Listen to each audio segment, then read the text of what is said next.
Hello, everyone, and welcome back to the Beyond Enough podcast. And I am absolutely obsessed Yeah, I can see it's with recording. our guest today.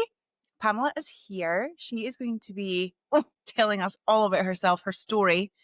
And believe me when I say I know this conversation is going to be incredible. So, without further ado, Pamela, hello. Thank you. Thanks so much for having me. I am very excited to have this conversation. And I just have to say, I love your energy Oh my so goodness, much. thank I'm you. really excited I love to that. be And a guest because all of thank your you so much for saying episodes that, are just because such a beautiful I was energy. So literally it's just so lovely to be listening here. Thank as you. you do, listening to some podcasts this morning, and I was thinking about why I prefer some podcasts over others. And I was like, gosh, it's people's energy. Energy is so important, and having that full, authentic, just allowing yourself to be yourself is so important. And I feel like so many female entrepreneurs really struggle with that. So thank you so much. That means the world to me.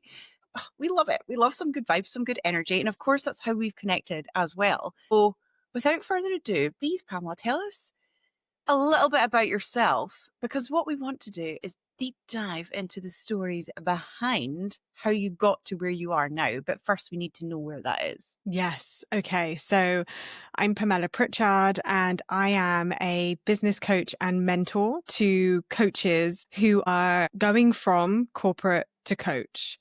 And what that means is I support coaches who are generally in the build and grow phases of their business. I don't tend to work with coaches who are brand new and starting. I work with coaches who have already started and they're ready to sign their first few clients, build the foundations of their business and take it to full time. And if they're already full time when they work with me, it's about deconditioning from the 9 to 5 and the corporate grind and really transitioning from being an employee into a business owner, being able to lead like a business owner, to self-lead like a business owner, and to ultimately grow their business and sign clients without falling into the same habits and behaviors and burnout that they did in the 9 to 5 experience. So I work with such a range of coaches in different phases of their growth and different phases of their journey. But overall, it is very much about put these foundations in place, build a structure that can sustain a business that's going to be ready for scaling, and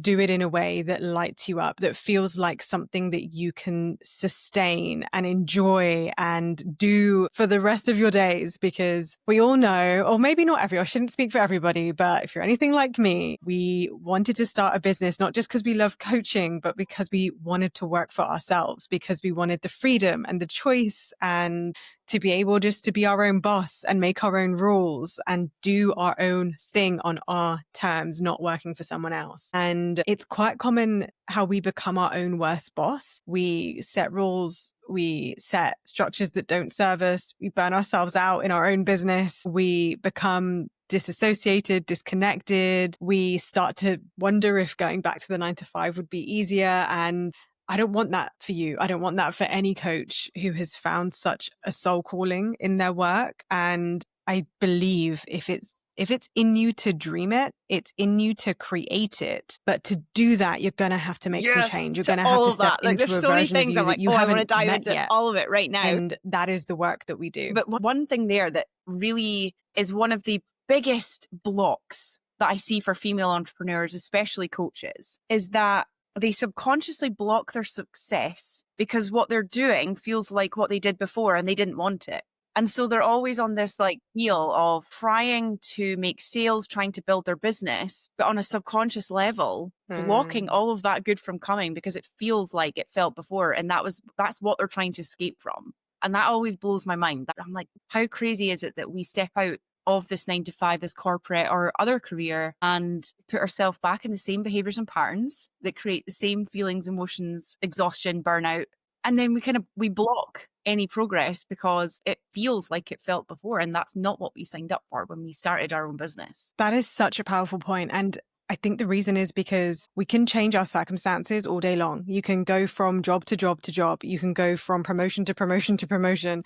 You can go from being an employee to a business owner. But if you don't change the fundamentals of who you're being in that process, in the way that you think, the way you operate, the decisions you make, the secret world you have inside your brain, if that doesn't shift, then you will completely replicate those circumstances. You will find a way to become the boss that you were trying to escape, but you become the boss to yourself. So the worst part is that you can't even differentiate between the boss that you're kind of like making an enemy of versus the like limiting beliefs within the kind of, it's not that your limiting beliefs are an enemy. I don't believe that either. I don't want to like say that about ourselves, because we're also the ones that are going to save ourselves. We're also the ones that are going to help us become the version of us that creates the things we want. But yeah, it's a pretty interesting game. And I think a lot of people cannot see that until they've made the leap, and that's okay. Like everybody's journey is their own. So I'm not about shaming anyone who left and then had to go back. So I see that a lot.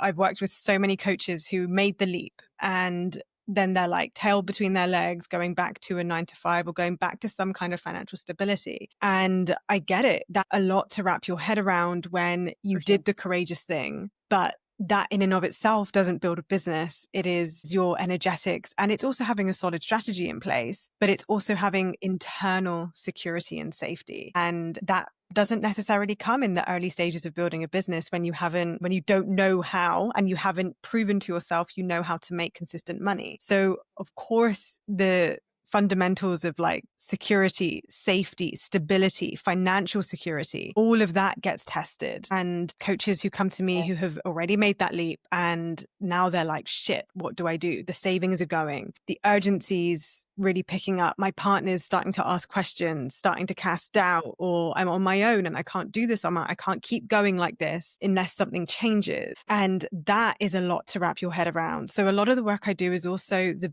contextual stuff. It's making big decisions about what are you going to do with your life and position yourself so that when you work in your business, you can do so abundantly. You can do so from an expansive place that feels like you, that is so authentic, so aligned. Because if there's any undercurrent of fear, of scarcity, of the money's running out, of I need this to prove to myself that I can, if I just sign one more client, then I'll know that I'm meant to do this. It's like, no, that's all external validation. And it's an easy trap to fall into. I see it a lot. And that's why I do what I do, because it breaks my heart. And I know that it's possible. I've done it.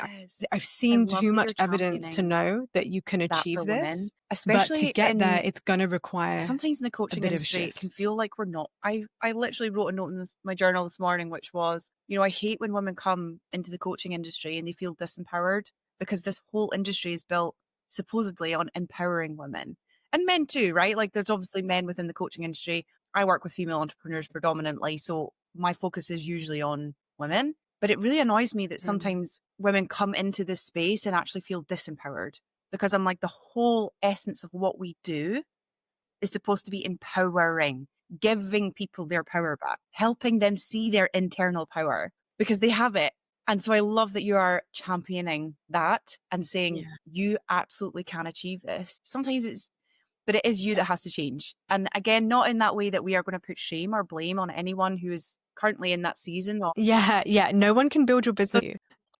I was saying how I love that you are championing that for women, because for me, this space should be about empowering and allowing them to find their power in the sea of shit that can be life, right? Because there's always going to be ebbs and flows. And especially I think when it comes to money mindset, women really struggle to find that place where they feel abundant, safe with money, safe attracting an abundance of money. So I love that you are championing that. I would love to know a little bit about how this became important to you.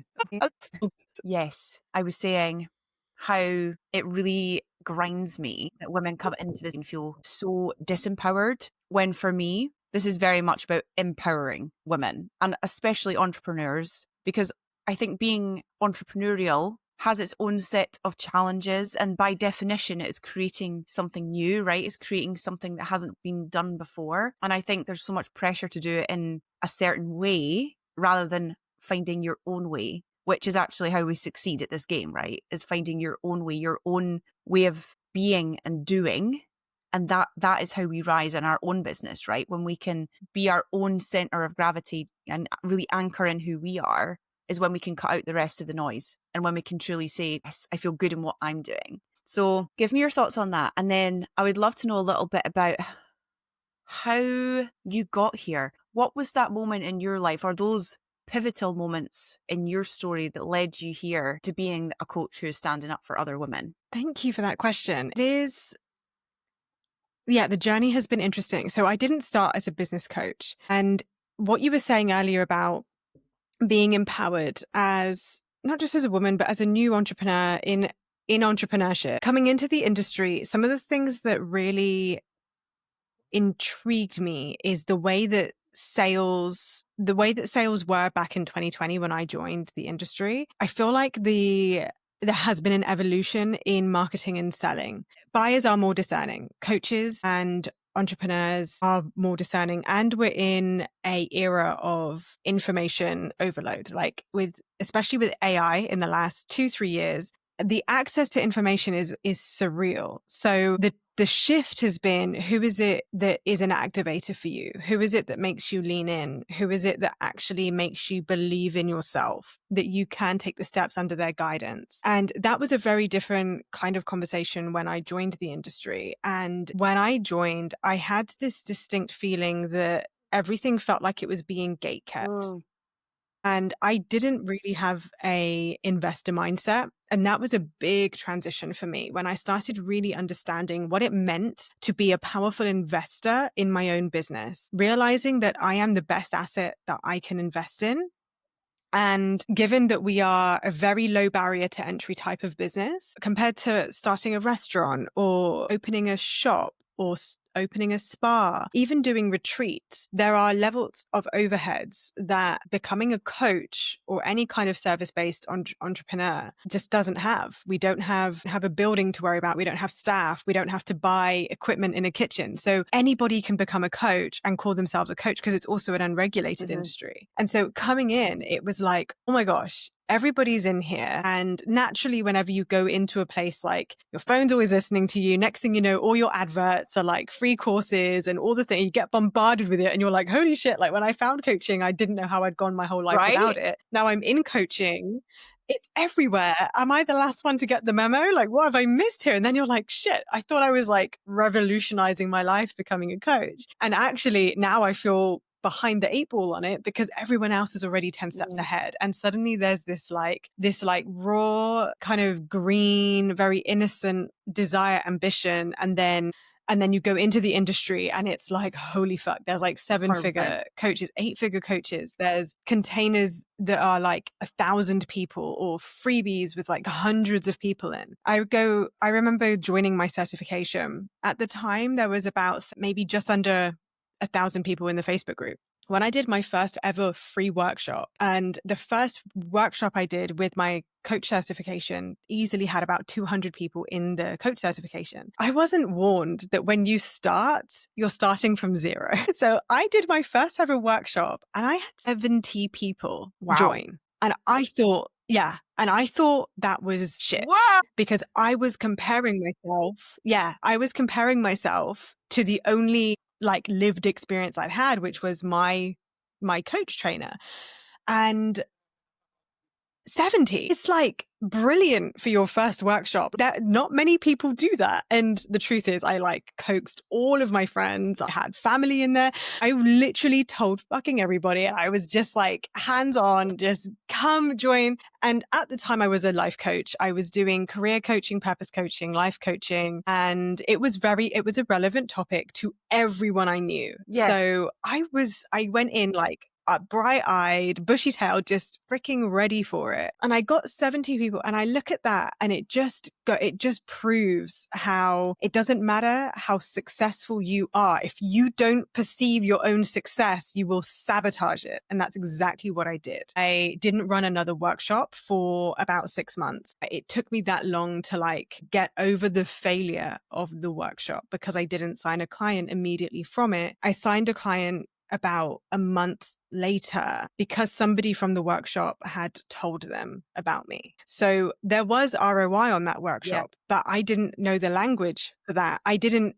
recognize what a client journey was at the time. So I didn't see that it was the ripple effect of these at seemingly small steps that were actually making big results, sabotaged it. I was like, well, this client came from nowhere. I don't know where they came. I don't know how I'm going to do that again. The workshop was shit. Nobody joined. What? I wish I could shake that version of me. I It know. drives me crazy to think about. So whenever I work with coaches who they've certified, they've got coach confidence, they've been posting, they've been doing the do, and that's amazing. And they're like, I still haven't hit 10K. And I'm like, okay, but what have you done?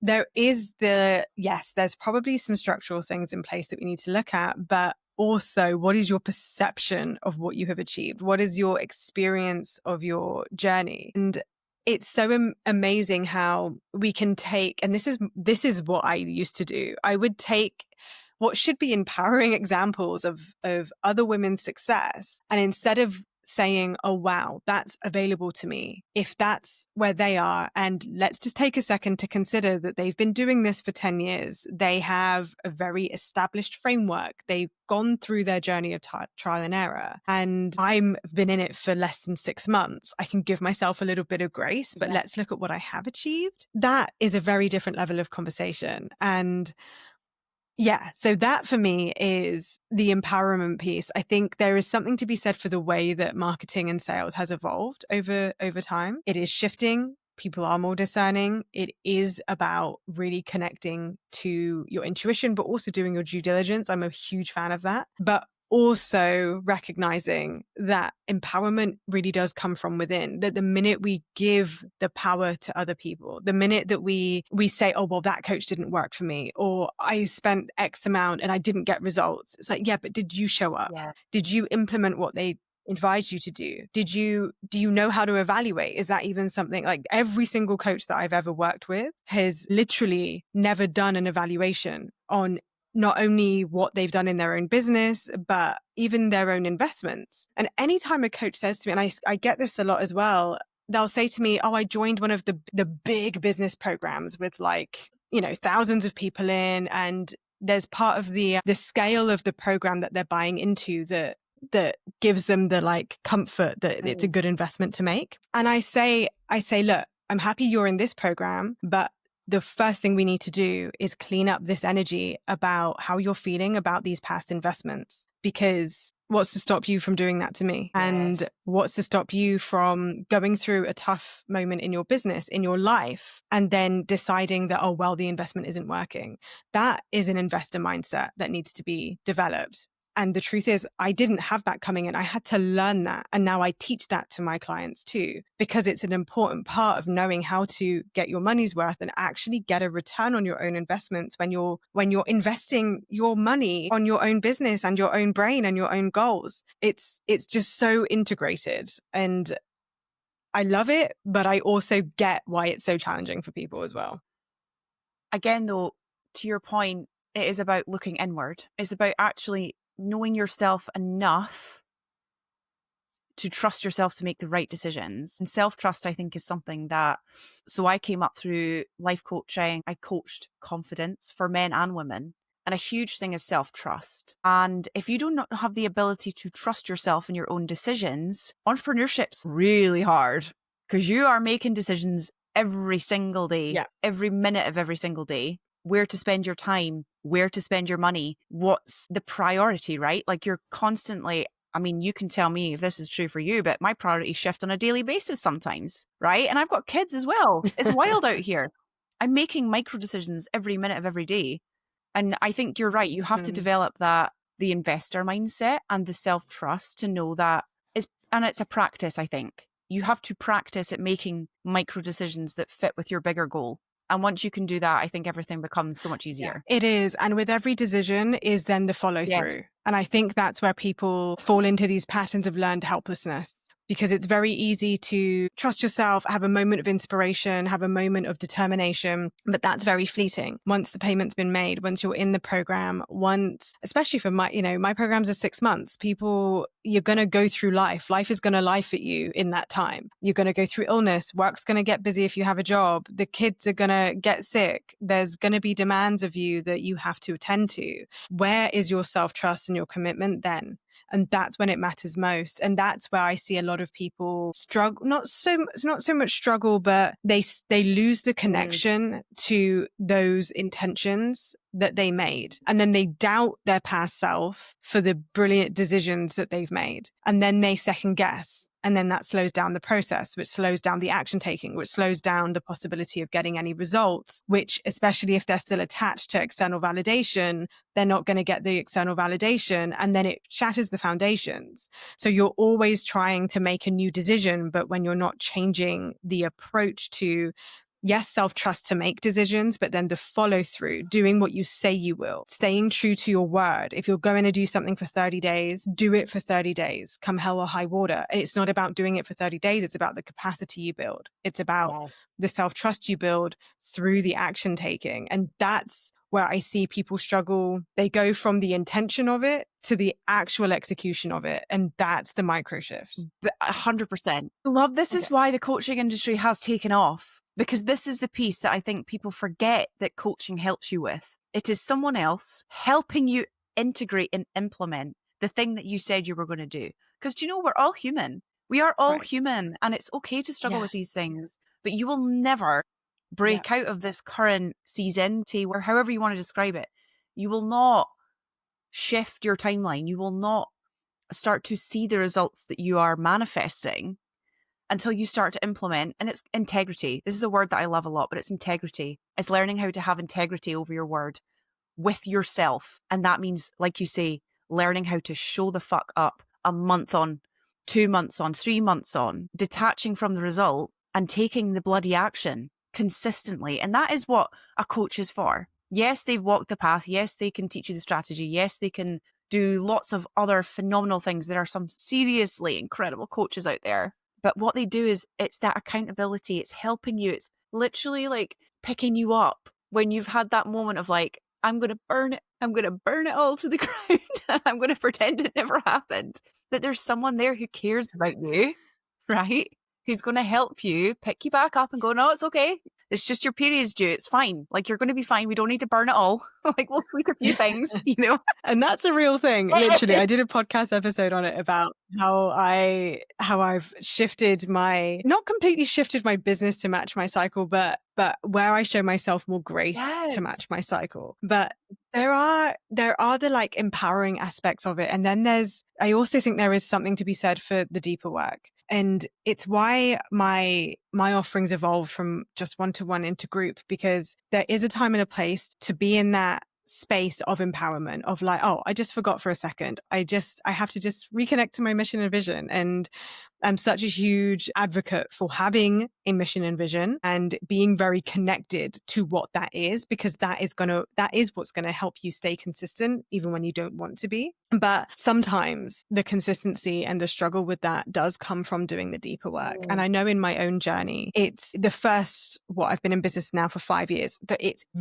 I can hand on heart confidently say, for the first 3 years of my business, and it's not about time, I wouldn't say either. It was probably easily up to like the first probably 50 to 80K of my business was it was a lot of the deeper work. So on the surface, it was like, right, do I have a business structure in place? Am I taking the right actions? Am I in the empowerment? Am I connected to the mission and vision? Am I in rooms that activate me, that empower me, that keep that momentum going? I love business containers for that. I love being in them myself. It's like just staying in the tide. Like, you're always going in the right direction with people alongside you doing it too. It's like that healthy, it's not even competition. It's like having colleagues when you're working for yourself. It's like, it's healthy. It's healthy to socialize, healthy to be having high level discussions about things that are relevant with other people who are doing it with you, with the same philosophies, same business structure. Yes. I advocate for that so much. And sometimes there is deeper shit going on. If there is a deep enoughness wound, if there is a deep lack of worth wound or a worthiness wound, if there's a deep fear of failure because of generational stuff, because of things that are unresolved in your childhood, because your inner child, your nervous system is running the show, no amount of strategy will fix that. No amount of empowerment will fix that. No amount of forcing or joining another freebie or joining another competition or challenge or investing. I paid 20K just to prove that I'm drawing a line in the sand and I'm stepping into my next level. I promise. 2 months into that investment, if those core wounds aren't addressed, you will retract to them because it's what do you call it, homeostasis. Like you will go back to your baseline level. That only shifts when we work on the nervous system. And that for me is the stuff I had to do alongside my business. And you can do that in groups depending on the type of group. You can do that one-to-one. It doesn't matter how, but one of the biggest things for me that really helped me with my growth is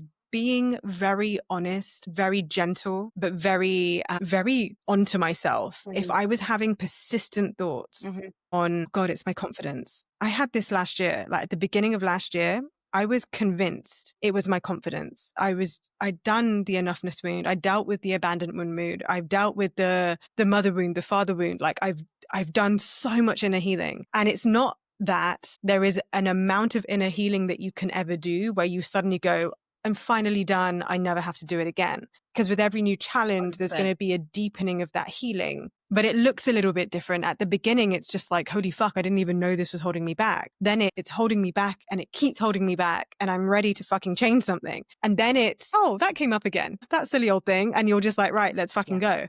But last year for me, despite having done all of that, I went through this period of being convinced it was this lack of confidence. And anybody who knows me and has known me for longer than 2 years, they will probably would be surprised to hear me say that because I am one of those people that comes across as confident and it's not that I'm not. And in the discussion of like authenticity, I always find that really, really interesting to look at because I have lots of very successful coach friends now. And when you go into the deep discussion, as we do, because that's what coaches are like, we don't know how to have small talk anymore. It's deep or nothing. It's like, wow, some of the most confident people that I've met who are so bold, so visible, so capable. Intrinsically, there's this like, it surprises me how much confidence can come up. And I think confidence is often an expression of something like maybe it's enoughness, maybe it's worthiness, maybe it's a fear of failure, whatever it is, there is always something to look at. And when I looked at that, but through the doorway of looking at it through confidence, a lot shifted for me at the beginning of last year. That's when I opened up the group that I always wanted to do within a few months later. It's when a lot shifted for me in how much I was able to enjoy my business. And it's not that I didn't enjoy my business before. I've always made a point of staying on the light side of it, not taking it too seriously, not being too attached to my results. But I'd be lying if I said that that stuff didn't affect me. It has, and it does. And it's why I can speak so powerfully to learning how to take the shift from being very attached to like looking at how many likes, checking your reach, checking your engagement. Now I'm neutral. If something goes, I can't say I've ever gone crazy viral, but if something goes semi-viral, this too shall pass. If something completely doesn't get a single like for an entire 48 hours, this too shall pass. Like nothing really phases me that much. And that is a level of neutrality that allows me to take action quickly and to move more quickly and to show up and be visible more sustainably and more consistently and to sell and to trust in my ideas. So there is a journey, and I'm yet to meet a coach who can just be like, yeah, no, never had to do the inner work, never had to look at the deeper stuff, never had to deal with my nervous system, never had to meet my inner child. It's every single coach who has got some level of success has had to invest in themselves from that deeper place, but also that strategic place, that empowerment place. Like, I think it's both. 100%. And do you know what's so interesting? Because I coached confidence because I was not confident. But like you, everyone would have coined me as very confident in other places and spaces, right? Like I was a very outgoing, confident person, but so much of who I was driven by insecurity on the inside. But no one would have known that because I think as women especially, we're very good at masking and we're very good at just getting things done, especially like your mom, like where mom's like, you just put your foot nose to the grind and like you get stuff done. Oh, I'm not You're a not a mom. mom, sorry. I knew that. I'm having a morning of it. You're good. Do you know what? This is what happens though when I have too many podcast guests all scheduled at the same time, because I've had so many conversations at this point. I'm like, wait a minute. Pamella's not a mum. Although you're the second person to say Really? that to me. I hope I'm not pregnant. Do you know, I was having a conversation with another friend yesterday about potentially being pregnant. It's just on the brain right now. Am I ovulating? Shit. I'm just in my mother archetype. It's all good. Pamela goes, Birthing a business. straight after this episode to test her urine. But anyway, yes, as women, we are very good at masking, and we are very good at just getting on with things and being in our masculine and just getting the job done, because I guess there's so much conditioning, right? Of like, just if you want something, you get up and you do it. So in order to step into coaching, and I think for everyone in the coaching industry, we understand the benefit of not just putting your nose to the grindstone and actually taking a step back and saying, okay, there's something motivating me. So is that a good thing? Or do I need to have a think about how what's going on inwardly is actually driving some behaviors, some actions, or lack thereof, and take a moment to assess? Because when we're driven very highly emotionally, it can lead to some business decisions that actually aren't beneficial to you. And although we're all very passionate, like I'm sure you're the same, I care so deeply about what I do. I wouldn't show up every day here doing this if I didn't. But also there has to be that sense of emotional detachment. Because if I pinned everything that I am and everything that I am worth on the amount of money I make in a day, that's going to be a really hard roller coaster. Because you have good days, you have bad days, you have in-between days. But if you're pinning your worth on a like, on a sale, on anything like that, it is always going to feel incredibly difficult, you know? Something you just said that reminded me. I'm not there. I'm not quite there yet. I will be next year. But the longest I've ever been with an employer was 6 years. And I've been in business for 5. And you reminded me of this when you said about being purpose-led and being so passionate about what we do. And I realized, even though I haven't quite matched my longest employment ever, what's really interesting is that by the time I was year 5 with my not last employer, but previous employer, by the time I was in year 5, I had one burnout, which I've never had in my business. I had been to multiple interviews over that 5 years looking for something better, but deciding to stay, or using offers to negotiate a higher salary. And it was only because of money that I stayed, and going through long periods of dissatisfaction, unfulfillment, frustration. And there are different types of challenges in business. There are, you could have launches that maybe aren't as satisfactory as you would like. So there's different types of dissatisfaction you might experience as an entrepreneur. But at no point have I ever truly said to myself, I don't want this business anymore, or maybe I should change job. And it's so interesting, because going from employment to entrepreneurship, and look, there's nothing wrong if you change your mind down the line. I'm a huge fan of quitting when it's actually in alignment 100%. for you to do so. But what breaks my heart is when I see coaches, and I've seen a few in the 5 years I've been here.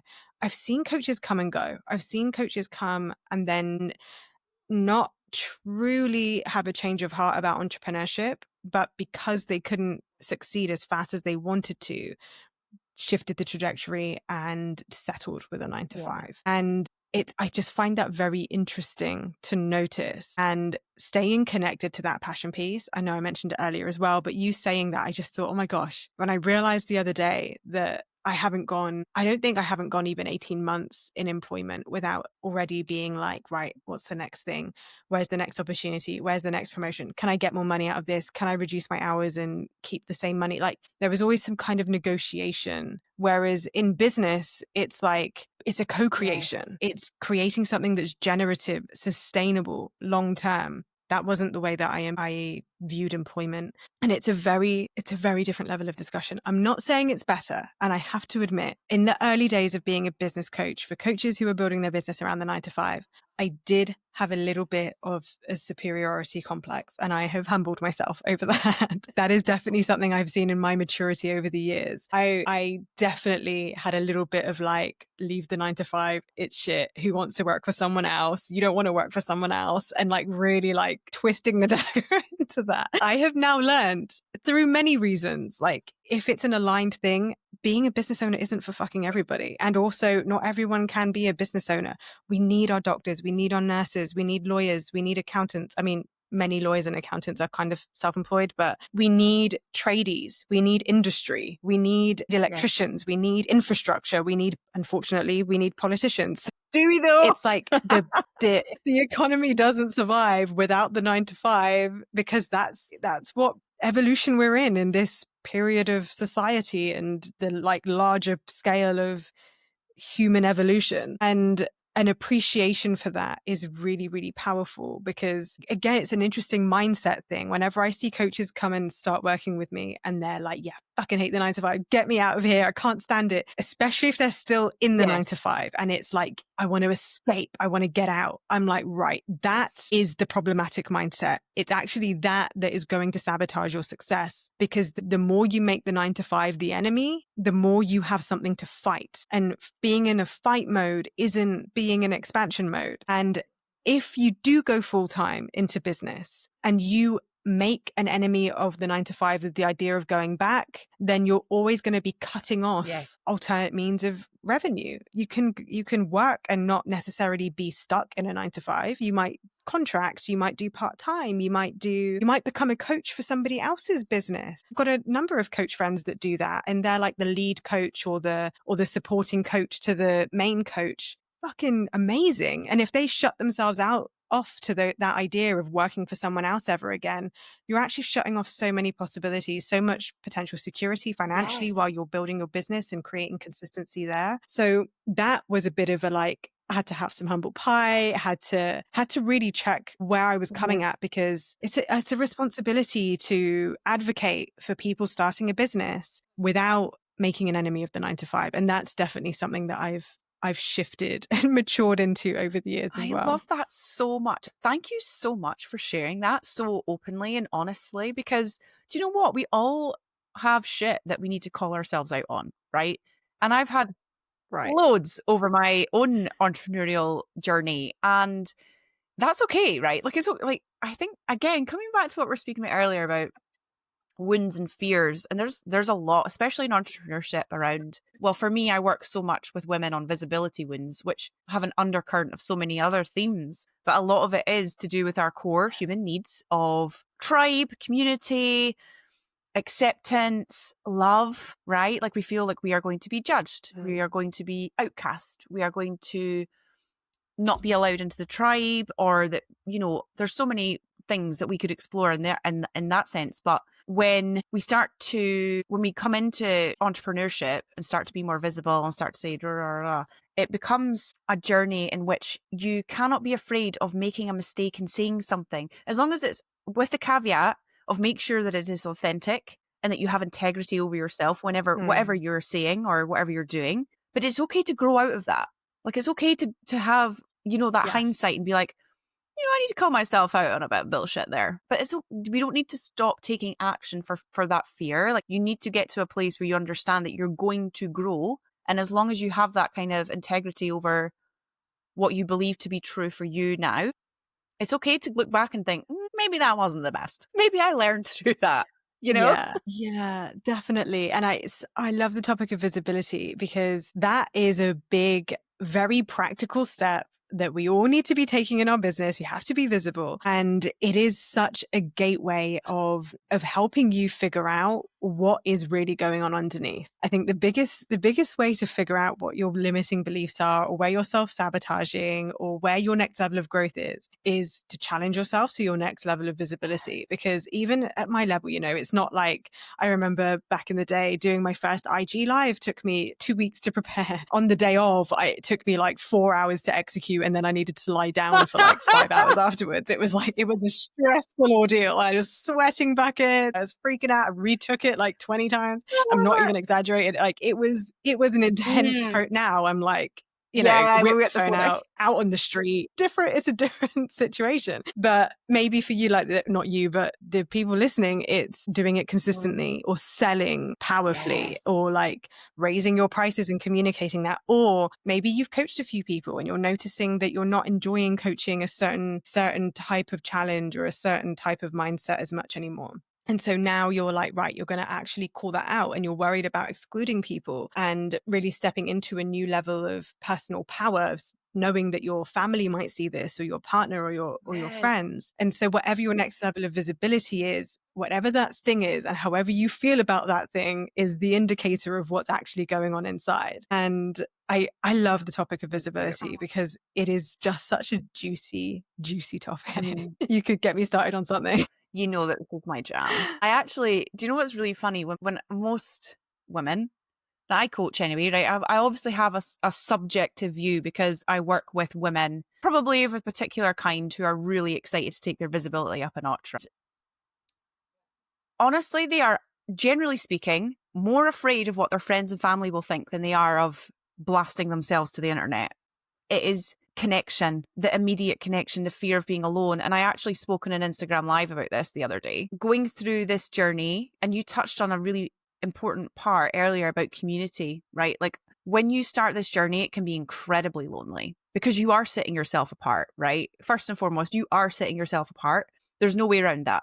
Like as soon as you stand up and say, I'm a coach, I'm an entrepreneur, you are setting yourself apart from 95% of the population, maybe not quite as much of that now with the growth of the industries like ours that are online based, but you are setting yourself apart and your friends and family are going to hear about it. Well, they should be if you're doing your visibility right, from my perspective as a visibility coach. And Yes. I do think it comes down to that fear of being alone, i.e. the people around me will not accept me for who I truly am. And firstly, how sad is that, right? Like how sad to be afraid that the people nearest and dearest to you who tell you that they love you might reject you. What a horrible thing to have to worry about, first and foremost. But I wonder for you, when you started, like you say, when you started breaking out and being like, right, I'm going to do this, what were your visibility fears? Like, what was that for you? Because you came from corporate and started life coaching, which again, like even nowadays, I think is still considered to be a bit out there, woo-woo. So what was that experience like for you when you kind of put that foot on the gas and went, okay, I'm going to be doing this now and I'm going to start being visible? What fears cropped up for you? Fears for me, it's a good question, actually. There's two things that really come to mind. I'm just trying to think specifically what was it about telling people and like revealing what I was doing. The thing with visibility at the early days of my business, and something that I now have given my clients and I give to them and I'll give here, is when I made the decision that I was going to, it wasn't so much the becoming a coach part. That was just a like, oh, that's interesting, dear. Oh, I hope you enjoy that. Like, I don't think they fully comprehended what it was. So that was actually like a bit of an anticlimax. I was more like, oh, they're not really getting the memo. Oh, good. Like that was, I was just like, oh, okay, fine. Blank stares, you know, it was like, right, okay. It was when I knew that it wasn't just a reading hobby or a little certification I was going to do and do nothing with. I knew very early on into my certification that I wanted to become a coach and to make a business out of it. And it's interesting how many coaches I speak to that don't always put those two things together. And I think I for some reason, I perceived that from the very, very beginning. And so for me, it was when I knew that the time had come to decide that I was actually going to leave the 9 to 5. And there is suddenly like very real implications of that. There is the financial implications, there is the security implications, and then there's the like expectations implications, and there's the identity piece. So from the identity piece, it was, but what? Like, you've always been the corporate girl. You've always been what's the next promotion? What's the next company you're working for? I was always very driven. I have this very fond memory of being at uni, and we went in a circle, sat with my friends, drinking in our little front room, and we went in a circle and everybody had to like share, or we shared what we thought everyone else was going to be when they were older, like in 10 years' time. And my friend shared with me that they saw me being in a fancy London apartment with a fancy job, like the laptop, the phone, the credit card, the high flying job. And I was just this successful career woman. That's exactly what I became. I did business at uni. I worked for some really established law firms, like Silver Circle firms, got gold circle firms and, oh my God, magic circle firms. My God, it's been that long. Magic circle, silver circle firms, management consultancies.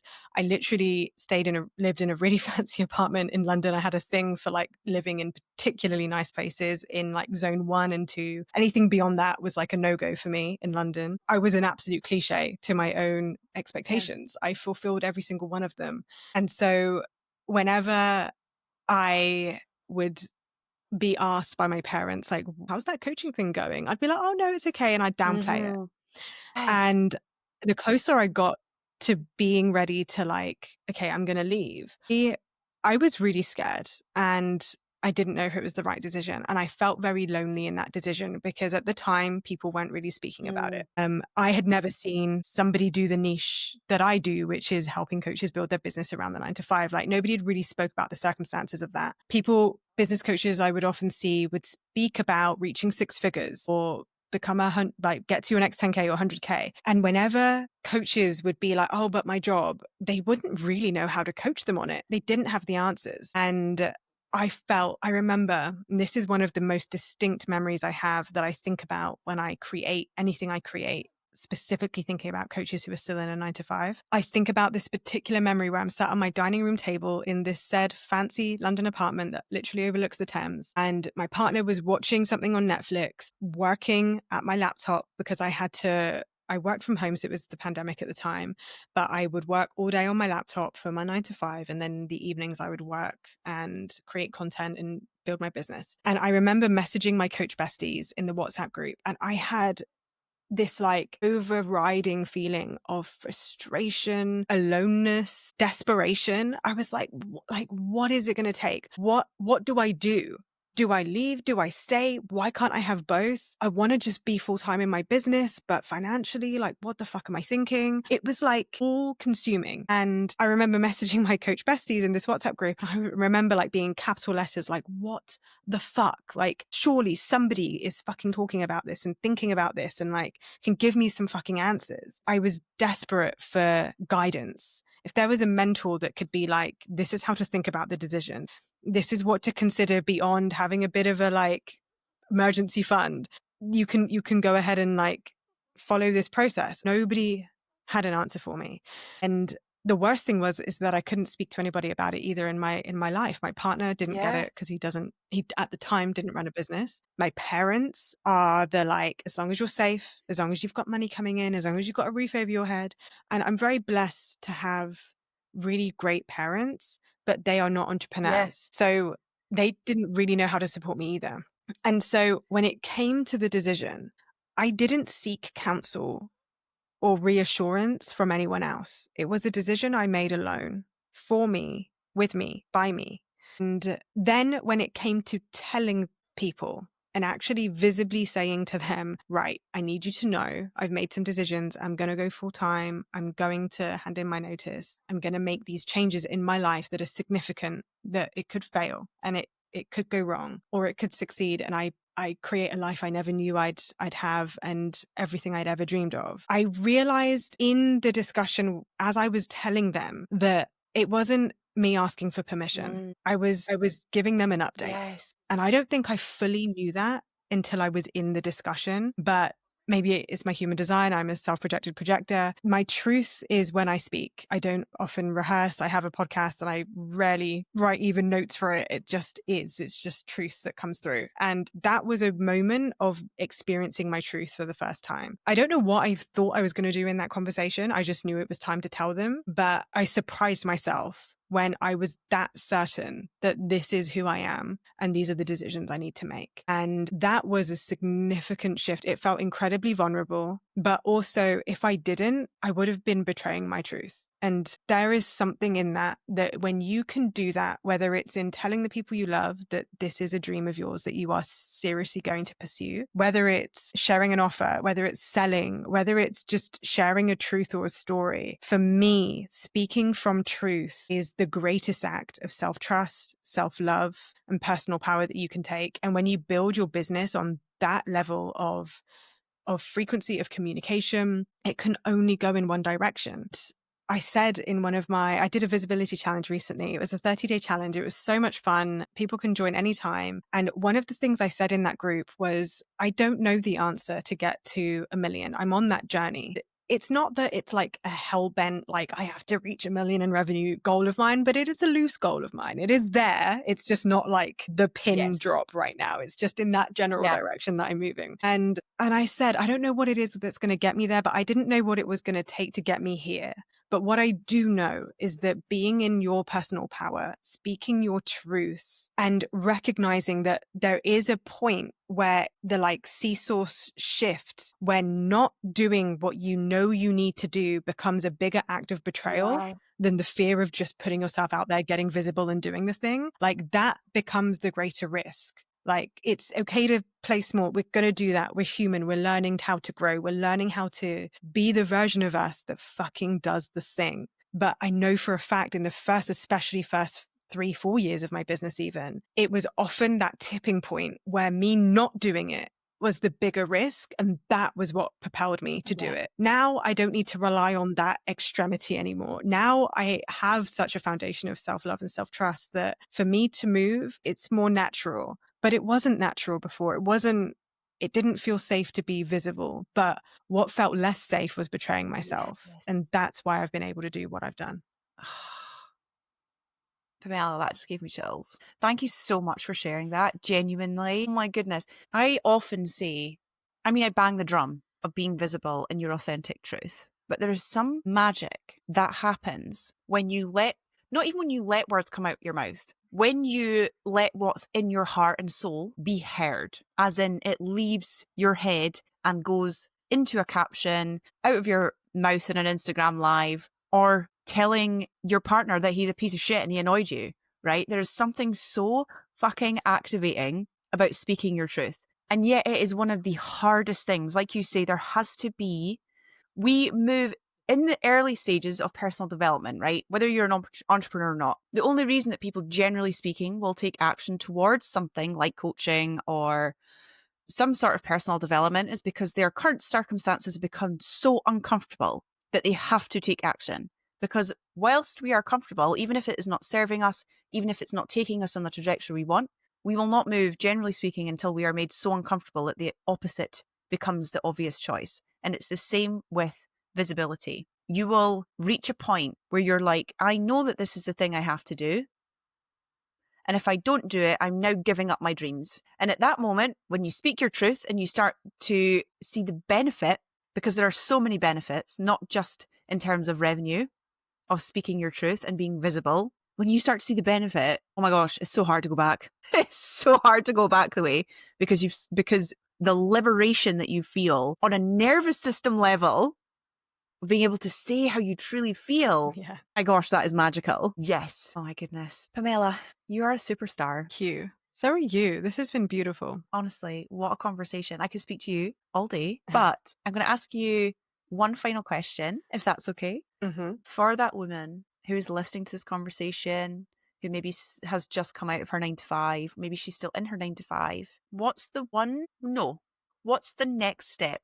Just the next step that she needs to take towards building a profitable business in which she feels the freedom that she craves. The clue is in the question. Mm-hmm. You've got to feel the freedom before you have it sometimes. You've got to feel the freedom in what you have freedom in. And from that place, the next step becomes really natural. Now, I say that might not seem like the most obvious answer. And if you're thinking that's too ambiguous, then my first thought before you finish the whole question was the next step is just sell more. Yeah.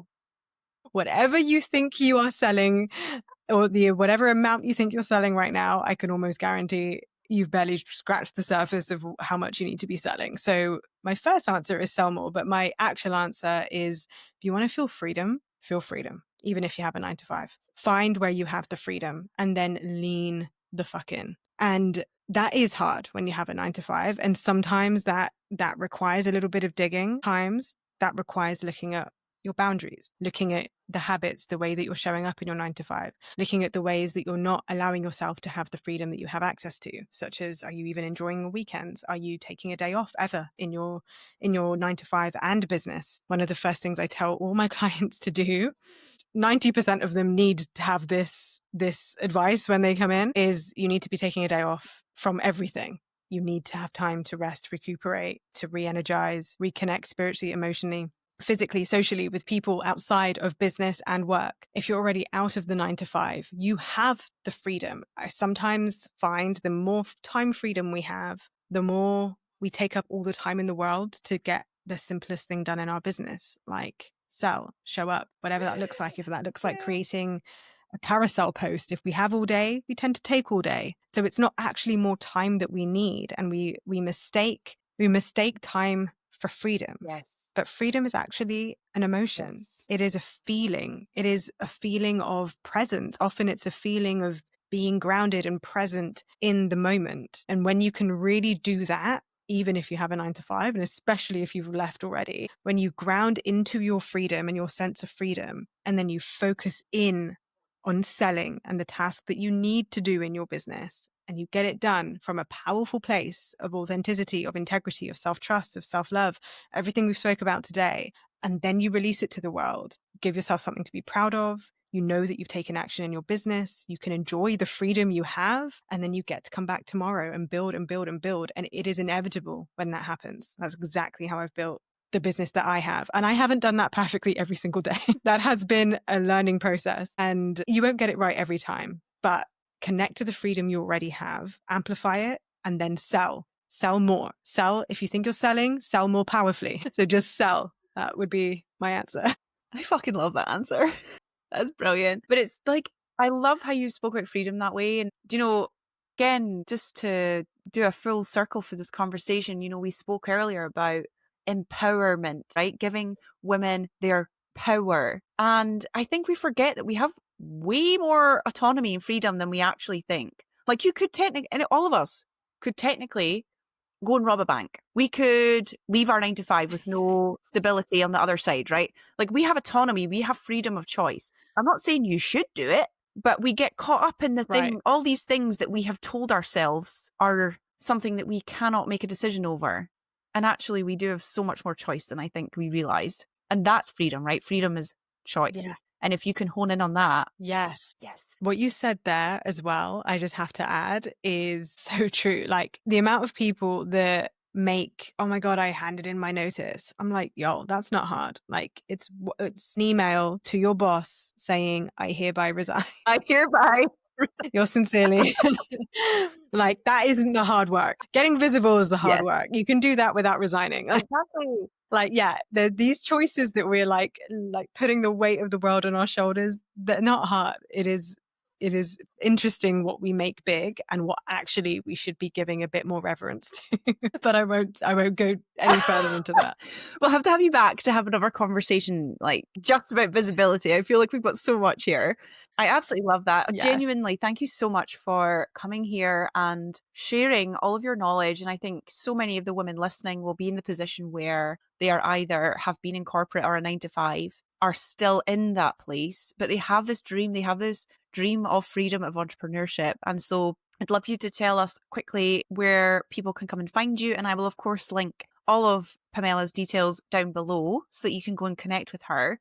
But you can tell us where is the best place to find you. Yeah, so you can find me in all the places at Coaching with Pamella. That's 2 L's in Pamella. And one of the best things to dive into right now is my free resources bundle. It is a pretty potent bundle of trainings. I've cover how to sign your first client in 4 steps. I also cover the employee to CEO mindset shift. I've also got a guide in there. I've also got some trainings on visibility to get you on camera, get you visible on camera. So that's a really, really good place to start to get a bit of feel for me from a training perspective. And I'm like guiding you through a specific process. And it gives you a really good overview of what you need in business to get yourself like up and running. And especially that start level and into the build stage. Because as I said at the beginning of the podcast, I do work with coaches who who are at that build stage. So this is a really good place to either refresh yourself if you haven't signed a client in the last 30 days, or if you are brand new to this, to get your business bones growing, to get your business mindset growing, and to really integrate into some business trainings. So yeah, check that out. That's the free resources bundle, and you can find that on my website at www.coachingwithpamela.com. And that's the same name for my Instagram, Facebook, I think YouTube, and tiny bit on TikTok too. But I also have a podcast which is called the Corporate to Coach podcast, and yeah, you can listen to that. I think I'm on nearly episode 65 or something. So there's a decent amount in there for you to dive into. So go check that out as well. And just drop me a DM if there's anything specific you would like me to point you towards. I've probably done a podcast episode on it, so I'll guide you to those places. So yeah. Amazing. Thank you so much. And we hope that you've really enjoyed this episode. Make sure and follow along with the pod, and we will catch you in the next one. Bye. Thanks so much for having me, Amy. Bye, honey.